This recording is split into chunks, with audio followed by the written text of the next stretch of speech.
Before we begin, if this resonates, please like, subscribe, and share. Portals is devoted to exploring where the future is emerging and how we can consciously co-create the evolution now arising in humanity. Join our gatherings and add your voice to this shared inquiry. Together, we can explore the big questions of our time.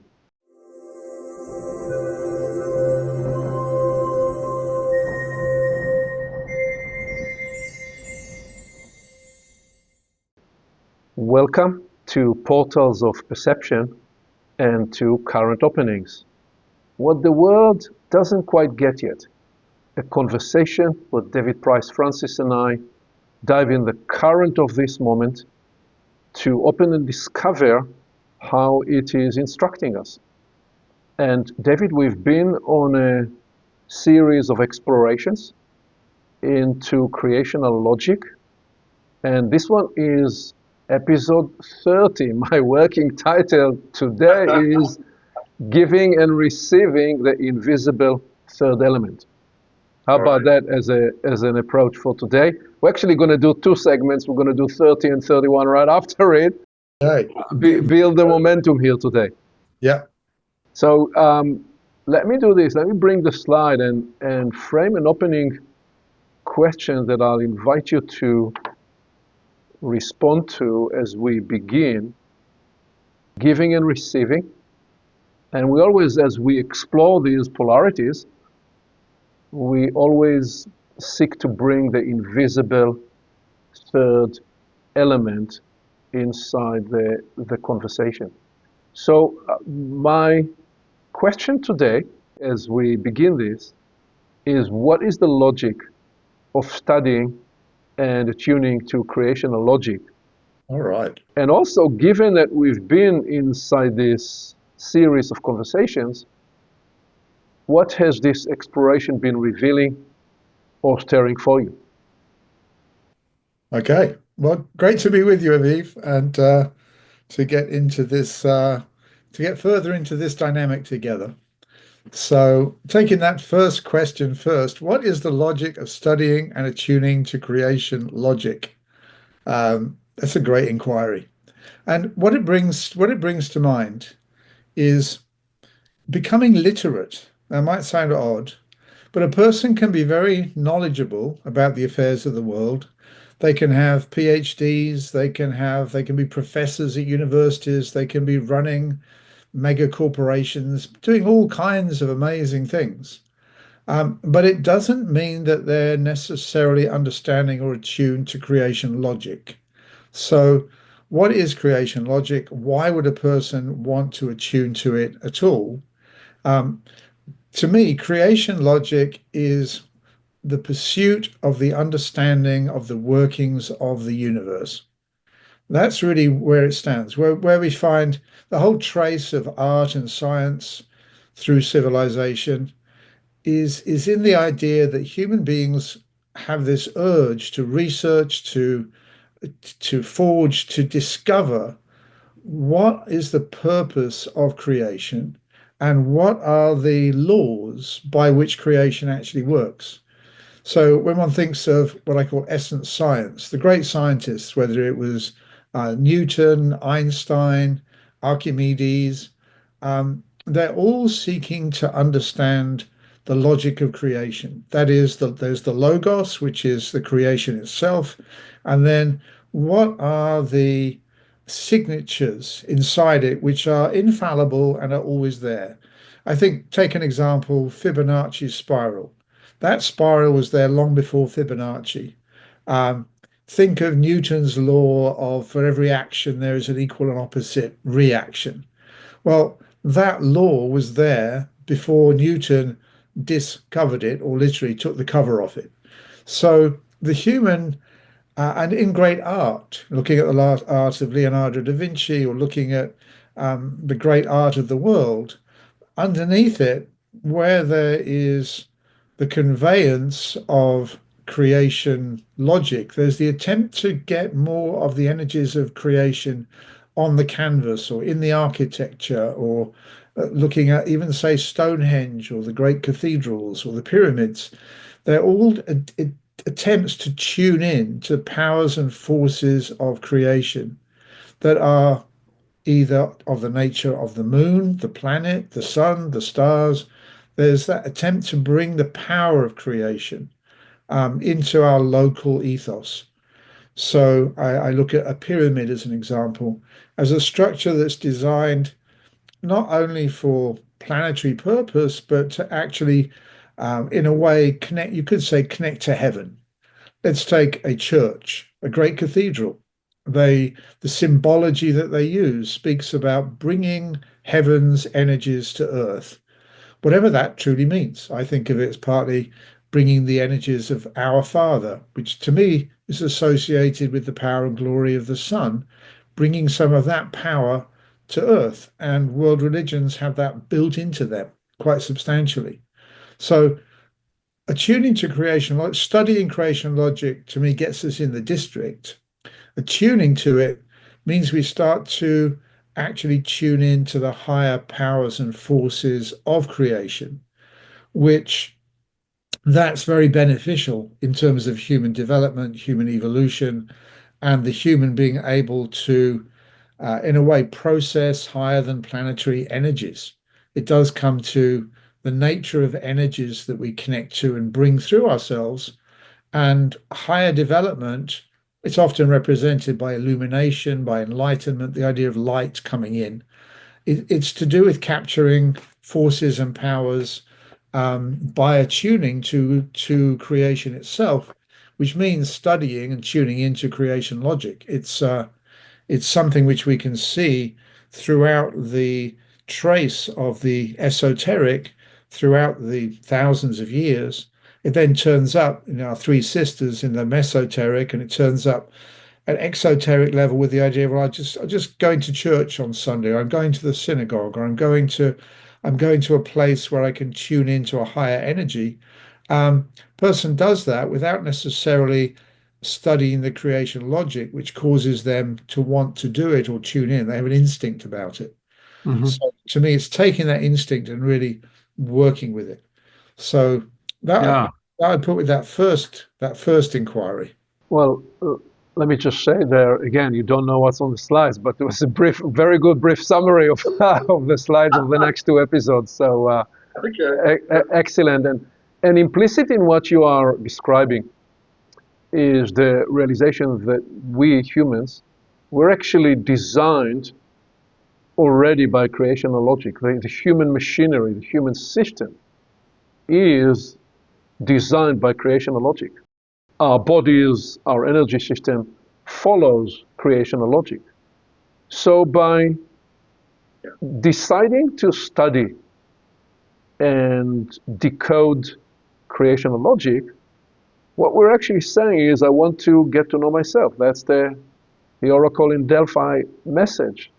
Yeah. Know thyself. So we're saying, I'm studying the stars, I'm studying the universe, and I'm also studying myself.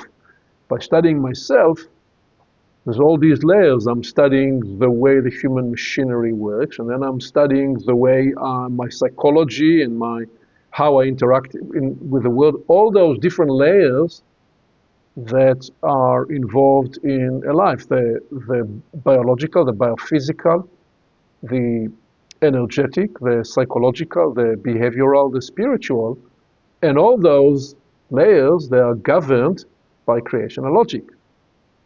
So what we're saying and what we are inviting by the study of creational logic is that one can bring awareness and consciousness to what is already there. And once we do so, we can indeed, as you described, connect with the Logos, connect with universal and creational powers and essences and presences.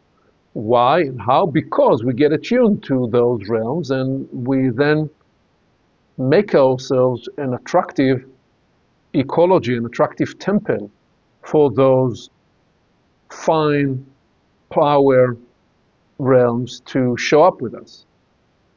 So that is not just a theory, because the test of it, for example, will be in the capacity to then have a conversation with a nuclear physicist, with somebody whose expertise is in biology or in forests or in any domain of knowledge, and you'd be able to, one, hold a conversation with them because you are working and coming out of the core principles that govern all domains, even if you don't have the domain-specific knowledge of their domain. They could describe to you what they're describing to you. And I'm talking from experience of having had conversation with people in 50 different domains, all the way from an astronaut to a United Nation ambassador, to a nuclear physicist, and so on. How do I hold conversations with them?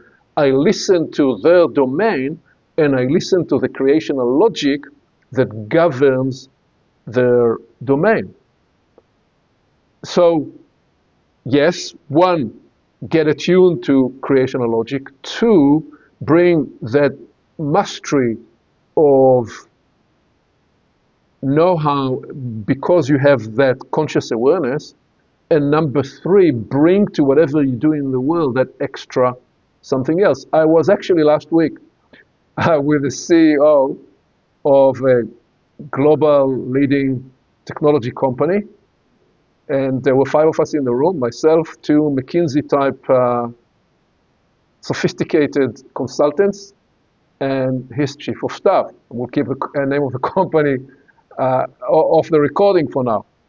And at some point during the day, one of the very brilliant people, totally brilliant people, the McKinsey guys said to the CEO, "Why do you work with Aviv?"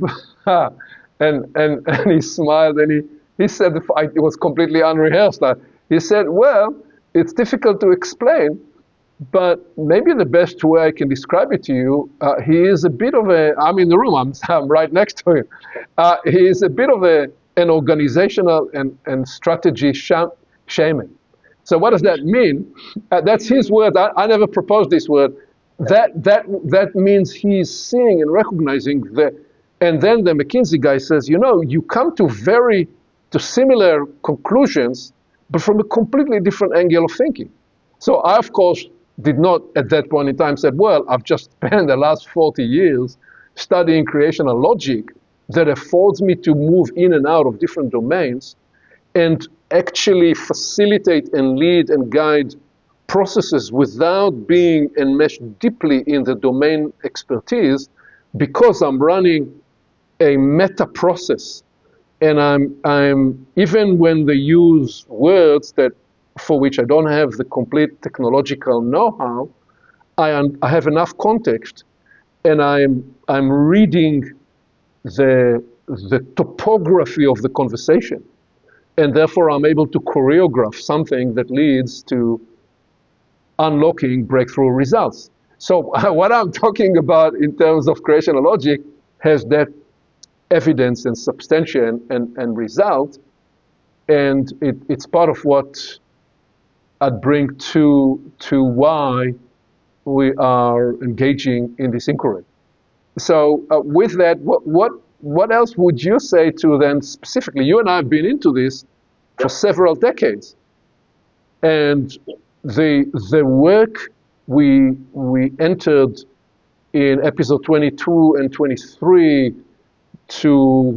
into the conundrum of verifying and authenticating and validating knowledge revealed to us that it was time to enter now this series of conversations on creational logic. And so I'm curious, what has this exploration been revealing and stirring for you, since it's not the first time, not the second, not the third, not the fourth time you're traveling through these grounds. What is it unlocking new this time? Well, yeah, first reflection is the feature that, from what you're just saying there, how creation logic sits at the core of all things. And the more I work it, and it works me because it's like that too, the more that demonstrates itself to be the case. Because when you mention the human know thyself, there's the level of know thy design. And the design of each human, over 8 billion of us, we all work by creation logic. We're part of the Logos, and the creation logic is in us. Our heart works by it, our kidneys, our lungs, our liver, our planetary program, as we called it at one point, was all kind of making its way toward this core of creation logic. And in the last few episodes, we've particularly been looking into what's come to be called beyond the binary, or I now think of it as embracing the binary, because that moved on in me during this process. And this is where one may study something for 40 years, but that it deepens with each approach. Because when it's real, it can go into greater and greater depth. If something's a fantasy, it tends to stay on the surface. But with creation logic, the more one approaches it, the deeper the understanding is able to become, and then the greater the power. And the reason now I'm thinking of embracing the binary is that we are blessed with contradiction.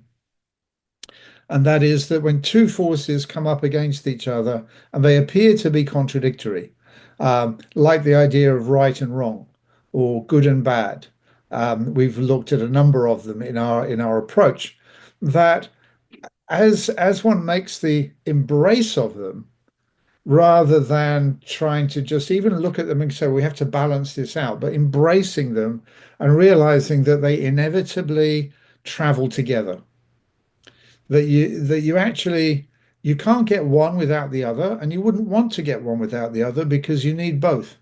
Life is a bother. Why should we bother? Life is a bother. We need both.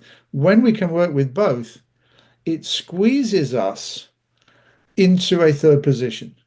It Mm-hmm. squeezes us into the place of, oh, I'm not attached to this, and I'm not attached to that. I'm not attached to the idea that I need to be always right.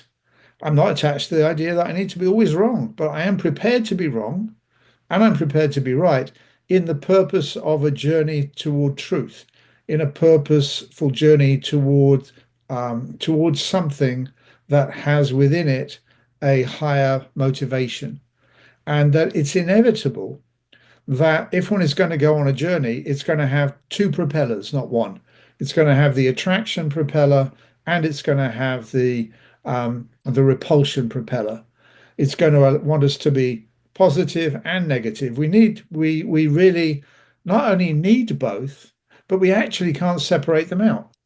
We can attach ourselves from our we can have a bias and say we only want this. Well, if we have that bias, the other one is going to come and hit us around the back of the head at some point, because we cannot only have one. We always have hot travels with cold. It's like every example that one goes to, up travels with down, left travels, they always travel together. So when we can embrace that, we're like, well, it's not a matter of will I be generous or will I be mean? Will I be liberal in my life or will I be conservative? I'll be both. It obviously is a matter of embracing both and using according to the purpose one has, which tool fits the best? What's the context? Which tool Right. do I need to use in this circumstance rather than I always use this one tool. Now, how can I adjust it? If you need a screwdriver and you've only got a hammer, you've got a problem. You actually want to have both in your toolkit. I think of it Right. that way. Yeah.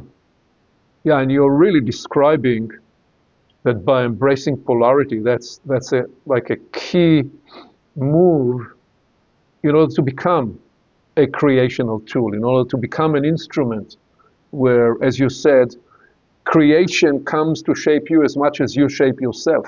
It's the shift from I am developing me to I'm now letting those those natural laws, the creational logic shape me and do the development on me, so that I can, to be poetic about it, so that I can be a flute for the creational music, or that I can be the dance floor and the dancers for the dance moves of the creational process through me.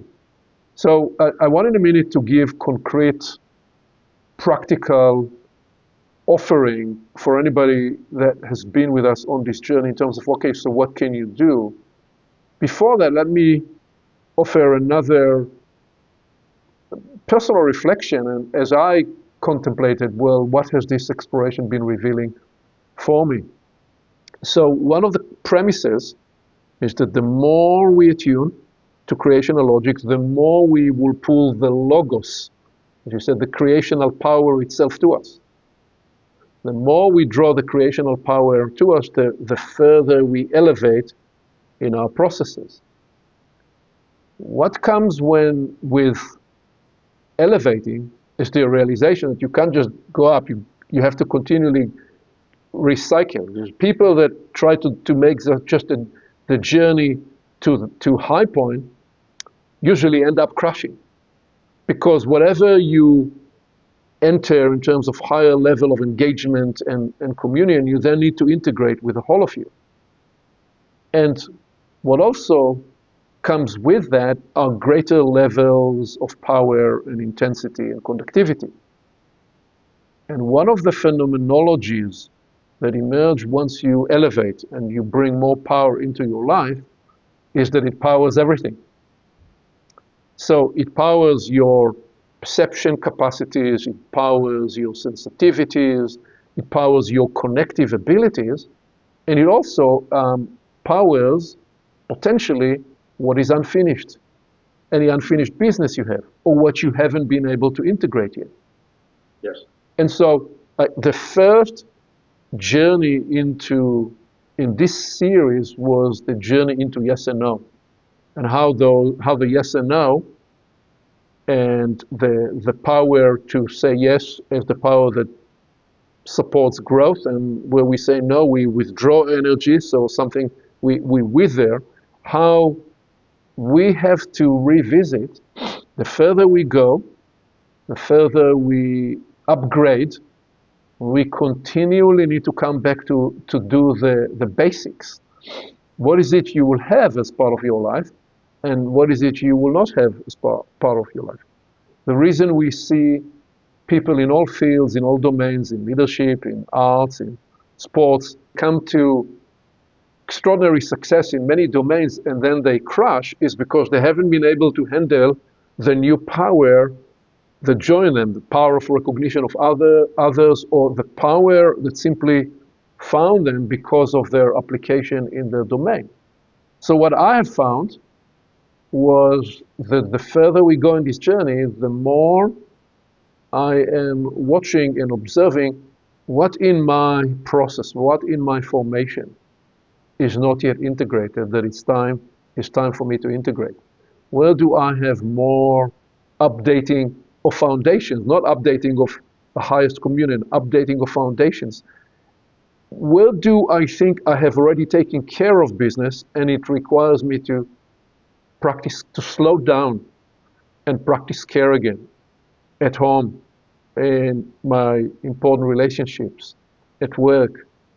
Because where time and again people experience the crushing syndrome is they have reached a what can be seen by others a glorious point of success or a glorious point of communion, and then they fail to integrate the planetary self.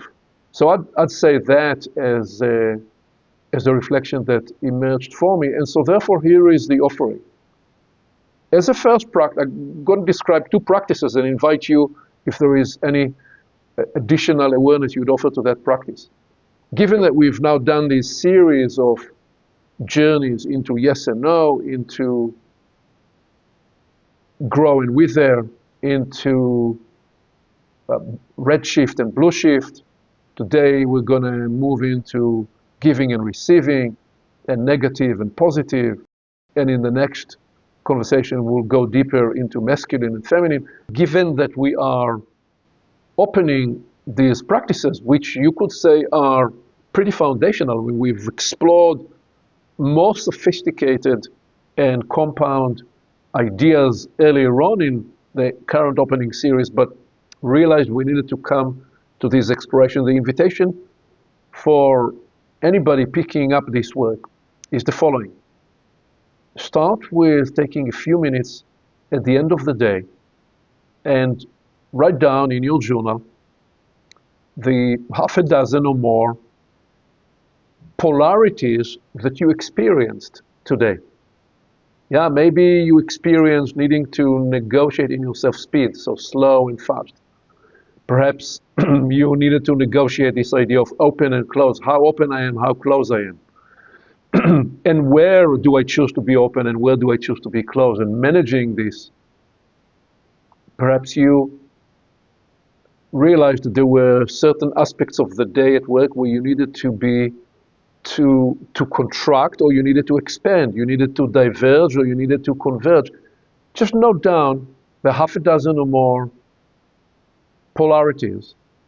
And if you can, describe to yourself in just a line or two, what's the discovery? What's the upside of converge and of diverging and converging?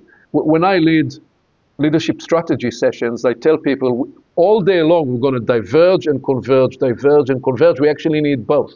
We need to brainstorm or open the horizon for new ideas, and then we need to converge in terms of what is it we will take forward to the next step of the strategy development. So discover that there is an downside and upside to each side of the polarity, and part of embracing the two ends of the polarity is indeed minimizing the downside risks of both sides of the polarity and augmenting and liberating the upside. So that would be the first practice.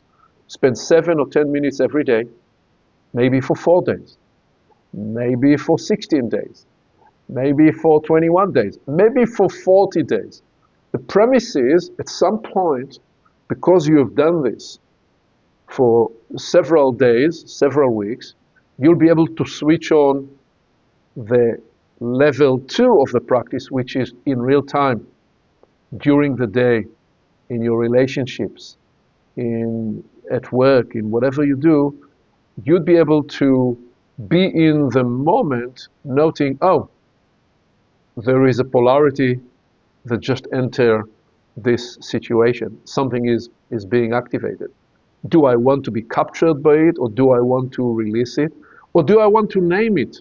Do I want to name in the room with the people around me, I'm just seeing that we are getting polarized in this conversation. Some of us are urgent to move and address the short term, and some of us are painting the long term, and we are conversing at different altitudes. Some of us are speaking at the near term, and some are speaking at the long term, and we actually need both. Can we decide, can we navigate, can we create a conversation choreography that will allow us to embrace both? So that would be a real practice, beginning with noting every evening, certainly before you go to sleep, taking some time to be reflective on the day, and then bringing it to, in the moment, in real time, generating some reflections and guiding your action with this extra awareness. Anything you'd offer to the practice? Yes, it's tangential, but it's about language. It's about language, because someone may listen and go, oh, okay, these two guys, they're using a lot of words. There's a lot of words going on here. How does that relate to reality? And that I thought that's worth highlighting. So it came in my head right now, which is that there's a school of thought which looks on language as a human invention, and that the reason that there's so much polarity in language is because that's what the humans put there.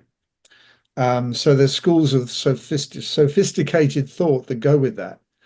I want to put forward something quite other, which reflects into exactly what we've been doing.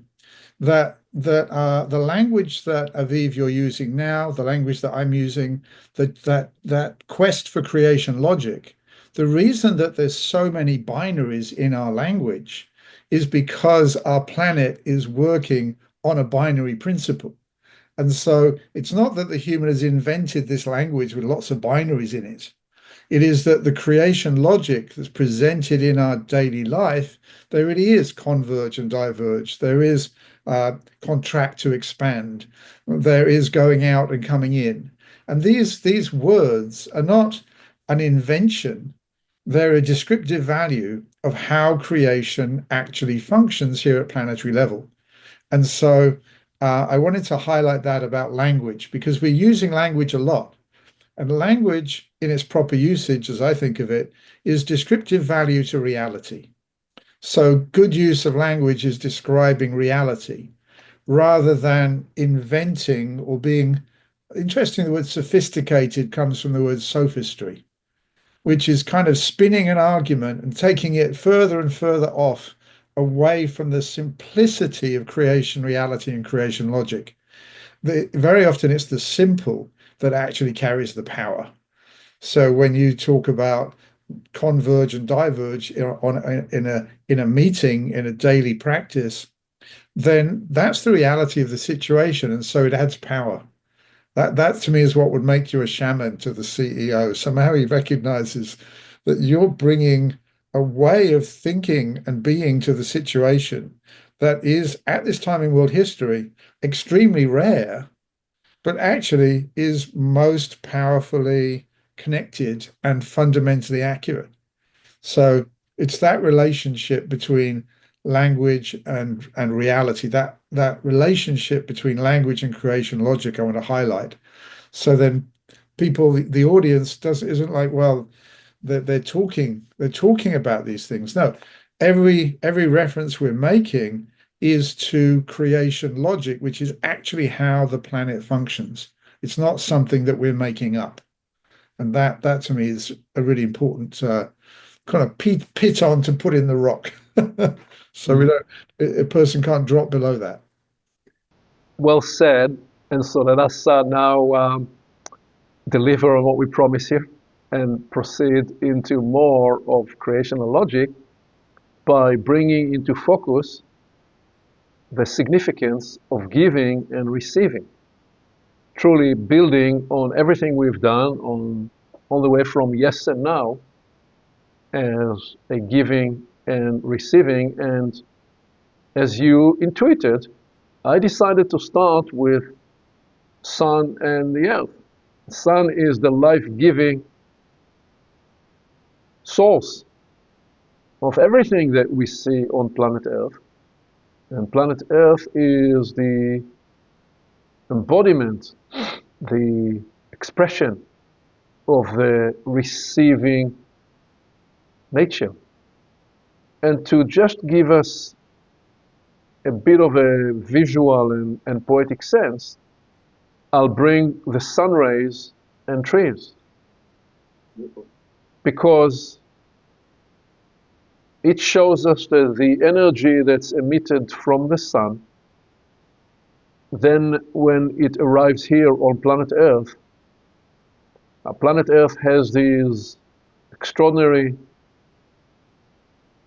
living organisms that have the know-how, the biochemical know-how to process that energy, so to receive it. If I stood in the sun for 20 hours straight, I'll get burned because my system doesn't have the photosynthetic process that the tree has. The tree has a photosynthetic process that enables it to turn that energy, to convert this energy so that it can truly be received. And actually, when we take an even deeper look at the tree, we realize that the tree has the giving and receiving time and again at different levels, at different octaves. Okay, the roots receive from the mycelium network down in the soil, and the soil all the nutriments that the tree needs. So that's the roots of the tree, the roots of the tree in a receiving mode, transmitting and bringing all that is being received through the trunk. And the trunk, what is the trunk? The trunk is the capacity to receive and deliver up the tree into growing the branches, growing the leaves, ultimately growing the flowers and the fruits that would grow on the tree. So we're seeing through the different layers and octaves of a tree the receiving and the giving principle time and time again. And they alternate. We think the giving gives rise to the receiving, but in actuality, it's the receiving that also is giving rise to the giving. So I'd start there and invite you to comment to this, whatever brings it to life in your studying of giving and receiving. It's a beautiful image. And why would I even say that? Well, to me, beauty is in creation logic. There's beauty in the logos. And we use words to describe, and then we see an actual image or we see an actual tree. And if we go, oh, that's a tree, we might even use our words to close the door. If we go to the tree and we stand under it for half an hour and we feel its nature, we start to move more into the experiential life. And then we recognize the giving and receiving. Those words describe two processes that are actually on the move. We may not see them, but those roots are right down under our feet and they're drawing nutrition from the planet, even as the higher part of the tree is drawing nutrition from the sun. And then the tree itself is, as an example, giving a fruit that the human then comes, or animals come, to be able to eat and also propagate the future. And so giving and receiving are happening simultaneously. And we use words to describe these processes, but the processes themselves are happening whether we describe them or not. And there's a great beauty in that. It's not depending on us at all. The universe has its processes, and those processes continue. And then as humans, we're trying to understand, we're trying to put words with it. And it's worth doing that. Sometimes I get folks who say, well, just forget about word, just be with it. Well, yes, but to be with it, it kind of helps if you can understand it, or to take the that word, to stand under it for a while, to allow it to impress itself upon you. Well, and in this poetic beauty that you're describing, there is the realization that this, what we're looking at, is the inhale and exhale process of the planet. And that because of the know-how of the tree and its bioenergetic process, it becomes the crucible where the function of the sun and the function of the planet come together. You could say they make love in the tree through the intermergence of energy converted in one way and what comes from the soil and how that process is emerging through the tree, which leads me to also now bring on screen another expression of giving and receiving. And again, what you said there is you can take this at face value and just think about the words. But what we are describing is simple, is foundational. And it's the dwelling, it's the abiding with a significance that there is something creationally archetypal in the parenting process and what occurs when parents and child come together. Because what we see there is, yes, the parents are giving life and sustenance in the first place, and the child expresses the life vitality. But as we know, as much as parents give to the child, and as much as the child receives, it is also the other way around. We now know that Well, it's obvious that there's so much that parents can receive from their child. We now know that, and there is more appreciation in the literature, that while parents are raising their children, the children are raising their parents. As a grandparent, I've seen the change in terms of a first to a second child. The first child truly needed to do the hard work of raising her parents so that they can be better parents to her brother when he comes later. And the brother, when he appeared, he is now raising them again to new awareness and new capacities as parents. So we're really describing the double helix, the spiral of growth and development, and the reciprocity that both parents and child are giving and are receiving. Anything you'd comment to that? There's beauty in that creation logic and how it actually manifests. And I seem to be with language a lot today, but it is that inside language we can find clues. It's not the thing itself, it never is, but we can find clues. Like I was looking the other day at the word regenerate and changing the letters around. So I like to see what I look at language a bit like you've got a word, it's a compound. If it's chemistry, you change the ordering and see what else is in there. And so I was looking at this word regenerate.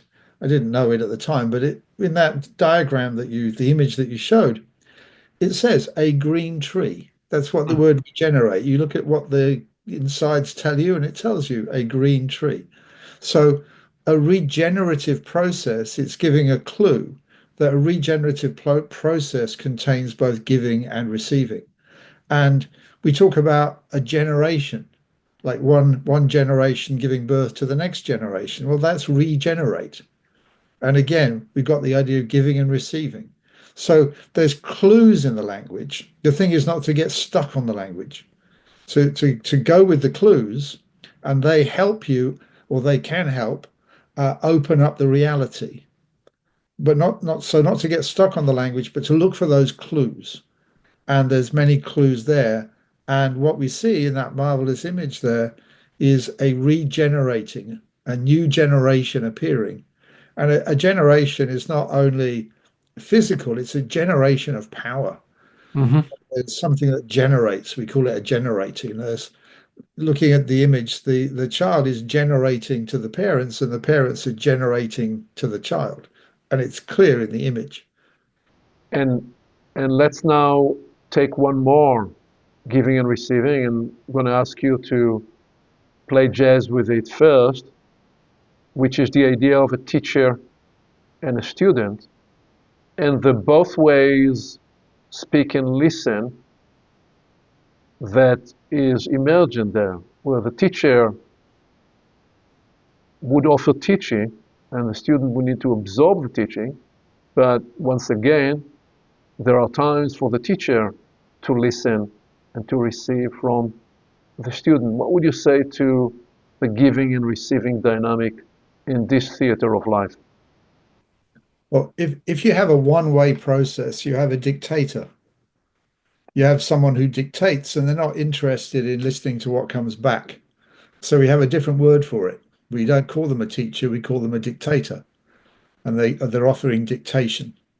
A teacher, a genuine teacher, there's a passion. I think of that as literally the word ion is, you look it up in the dictionary, it's an energetically charged particle, negative or positive. So the teacher, an excellent teacher in my experience, has a passion. They pass lots of ions, they pass lots of energy. I can remember in my own experience, the teachers I remember were the ones who were passionate about their topic. They had a love for their topic. The ones who were doing it as a job, because that was what they were doing, but they didn't have a love for the topic they were teaching, it was much more flat. So you get a passionate teacher, they're passing energy to the students, and then the students inspire the teacher to get better because the student comes up with a question that the teacher may never even have considered, or is caused to go deeper to find their position on it. So I know my wife's father, who was a physicist and a teacher, he was a great teacher of physics. He said the good teacher is the one who is hoping their students will turn out to be better than they are. That was Mm, his position about teaching, that he was teaching some very well-known physicists, as they turned out to be, but his position was that in his teaching, he wanted them to grow beyond him. mm. That's his position. And that to me is that there's that giving and receiving. And even after his passing, his 100th centenary, there was a celebration in which many of his students came together to celebrate his life. And why did they do that? Because he'd inspired them to go beyond his level. He gave them the basics and said, "Look, I want you to be able to go beyond this. That's why we're doing this." And that was, to me, a great example of giving and receiving at play. So the insight latent in what you're describing is, well, I experience it that when I teach, when we conduct, say, portals events, I learn as much as anybody else in the room, often more than others, because I listen to the teaching as the teaching appears, and I also listen and absorb from any comment, any insight offered from anybody else. And so the latent discovery here is, as we focus in this exploration today on giving and receiving, is that there is receiving in the giving and there is giving in the receiving. Because truly, what is the greatest gift we can give to another human? The greatest gift we can give to another human is to receive them, to listen to them, to receive them fully, without judgment, without bias, without any way making them smaller to who they are. That is the greatest gift that we can, when we afford our presence to somebody else, we receive them fully, we are offering them a great gift. So it reveals that there is a giving in receiving, and there is receiving in the giving, which leads me to the last one in this series, the performer and the audience. Again, there is a two-way giving and receiving. Anything you'd say to this image? Uh, Two words come to mind: pay attention. Interesting how attention is seen as a payment. And there's a giving of the receiving faculty, just like you were saying, giving and receiving. And so the performer, I give an example, may get upset if people are not paying attention. And I've seen examples where, people, there may be a dinner concert and the people are talking amongst themselves. I remember one memorable occasion where the performer told everybody to put their knives and forks down and pay attention, otherwise she was leaving. Um, and the whole people all got roasted. Like, ooh, oh, right, okay. It was a good call to order because she was giving of herself and they were giving of themselves to their plate. And she's saying, no, bring your attention over here. So I think pay attention. That's where the audience pays attention so they can receive. And the performer is also paying attention to what they're doing. Right. Uh, so And there's a and payment both ways. and what is attention? What is paying attention? Well, it's a form of energy. It's a form of directing, focusing energy. And so what we're seeing here is, once the performer is on stage, we would say they're giving their art, they're giving their voice, they're gracing and inspiring the fans, the audience, with the beautiful melodies. And we would say the audience are receiving the inspiration of this experience. And at the same time, this is why it's a two-way giving and receiving, because the performer, as we know, many of them are addicted to the stage experience because they receive so much energy from all the people around them. And what we are seeing here is an energy exchange. Yes. It's a form of energy exchange where both the performer and the audience are in both the giving and the receiving process. And so when I bring them together, we see these three together. What would you highlight as we look at these cases together of giving and receiving? I would highlight the word that you've used many times during this three-part exploration, which is process. That there's a process going on, that there's an invisible third, and that there's we can see the giving, we can see the receiving. Something else is happening in the middle. And it's that something else that's happening in the middle that is something is growing, something is taking place, something is happening. That causes both that the inhale and the exhale, and then inside of that inhale and exhale, something else, a mysterious third thing is taking place, which is why continuance is possible. Yes, yes. So in the case of the sun and the earth and the tree, we're seeing the emergence of all flora life, all that grows on the plant life of the planet. In the case of the parent and the child, we see the emergence of the continuance of human life.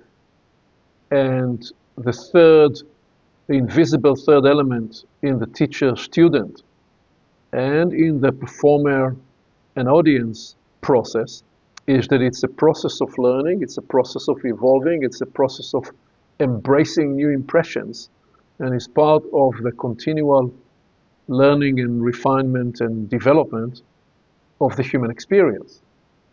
So yes, giving and receiving are the inhale and exhale of the most core process of life. And it is that which now leads us to one more dimension of giving and receiving, bringing into it the awareness of positive and negative. Not positive as something good and negative as something bad, but really polarity of process. Positive to mean outgoing, thrusting, negative to mean receiving, welcoming, upholding. And once again, I'm going to bring few examples to invite your comments. Let's go to the sperm and the egg, where we see that the positive charge of the sperm racing to be the first to get to the egg, to become the impregnating agent of the possibility of life, is a classic example of the attraction of the positive and the negative. Anything you'd offer to this drama of the beginning of life? Very much that you're describing a reality. It's like it doesn't matter what we think about it in a way. This is actually what is. And so let the what is tune us rather than um, any other possibility. That when looking at the image is it's a what is of how new life actually appears and holding with that. And it does actually appear through positive and negative merging to then create something that did not exist in that form before. The so-called zygote, I think is the word that is used these days. Um, and then that new cell, that new zygote, it expands, it grows, it multiplies by dividing. And then the series of creation laws come into play whereby it's actually able to grow and develop using the power of division and multiplication. And that is what is. And that to me is language again, and image in this case, to describe an actuality, something which does work by creation logic. And so the closer we can get to that creation logic, the closer we can get to the reality of what powers human life, what powers generation, because we're getting closer to reality. And Um, and yeah, the big emphasis you're making there about seeing reality for what it is, has the invitation to back off from the the kind of inflation of the subjective, how I feel, what my psychology is, how I want to construct my reality. Now, we can construct all sorts of ideas, but there are processes that govern the way life works, which is what we are studying when we are attuning to creational logic. And so building on this, we bring one more example, the day and the night. Is I can I can stand on the table and flap my arms and I will not be able to fly and I will not be able to reverse the process of the day and the night. It is an enforcing process that's a byproduct of the planet's rotation around itself and around the sun. And it's a governing law in planetary life that this shall be the case, the day and the night. And it is the activity through the day and the rest during the night that is giving rise to the growth and the expression of life. Anything you'd offer to that expression of positive and negative? Positive again, outgoing in the day, the night being negative, the time of receiving new impressions. a little story, which is a folk tale of a man decides, it was a man, decides that he's going to capture night and bring it into day. So he gets a big he gets his bag and he quickly grabs the nighttime. It's midnight. He grabs the night and seals the bag and he says, "I've got it. That's it. Now I'm going to release it into the day." So he waits till after dawn and he opens up the bag and it's light. And he's like, "Oh, it's just a beautiful story of how the human may think we can do something, but creation logic overrules what the human's sophistication. He makes the experiment and realizes, oh, there's bigger laws at play than my idea of grabbing a bag of dark and taking it into light. It doesn't actually function that way.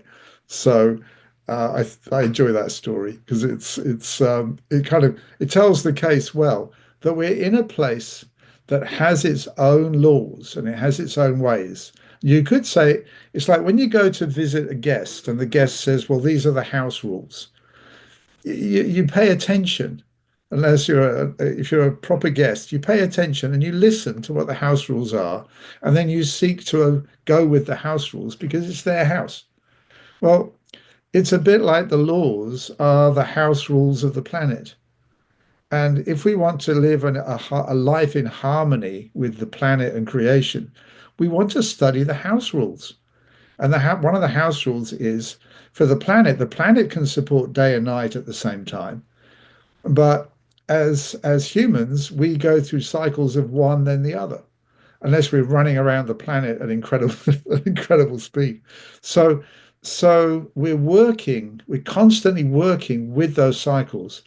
We can be doing it unconsciously, we can be doing it semi-consciously, or if we really work at it with creation logic, we can actually start to do it consciously.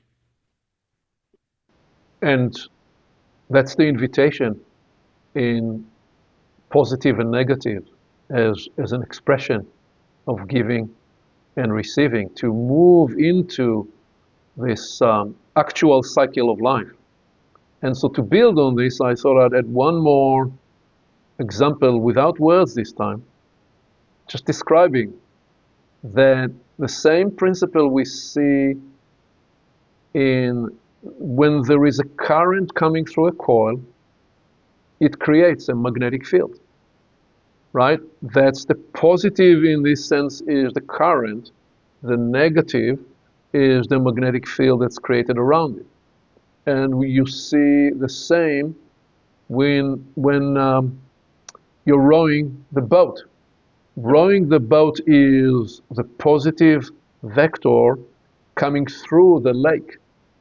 The lake represents the negative receiving vector, that dimension that allows the floating of the boat. So there we are with some starter examples into positive and negative as one facet of giving and receiving. As we come to the conclusion of this episode 30, what would you say to, as a closing note, to giving and receiving? Well, that you never meet an electric without an accompanying magnet. And you'll never create a magnetic without there being an accompanying electric. So they are inseparable. And giving and receiving, positive and negative, you'll never meet one without a trace of the other.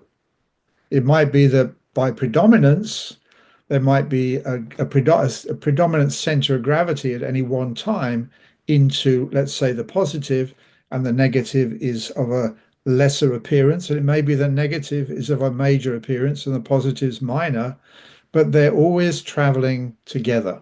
The major and minor are switching over according to what the context is, but they're always present together. They're never completely isolated.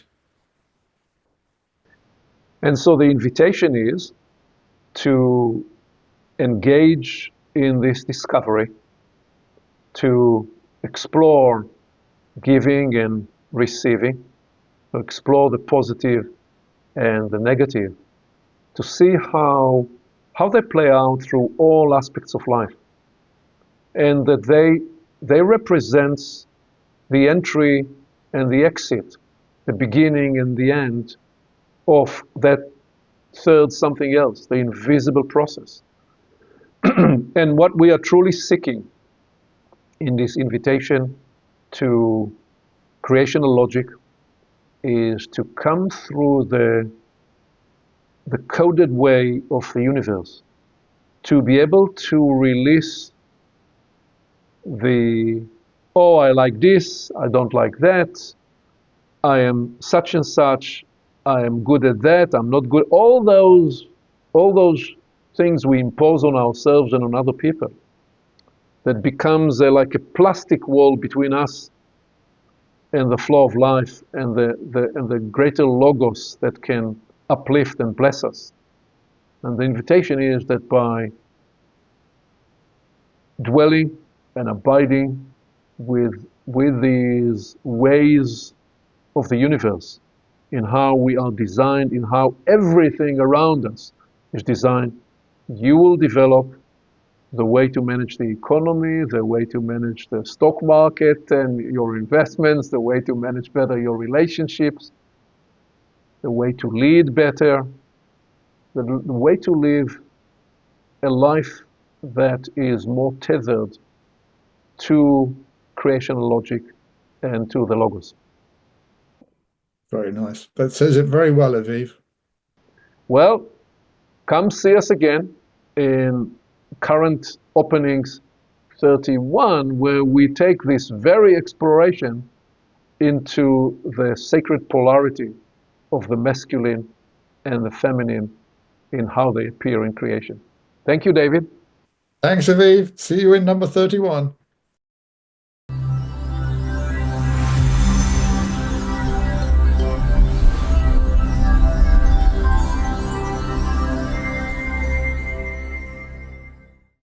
Along with our website at portalsofperception.org, Portals is also available on YouTube and on all podcast platforms, as well as social media. You can become an active member and join the conversation in community events. And you can help us get the word out by liking this content and by sharing it with your friends.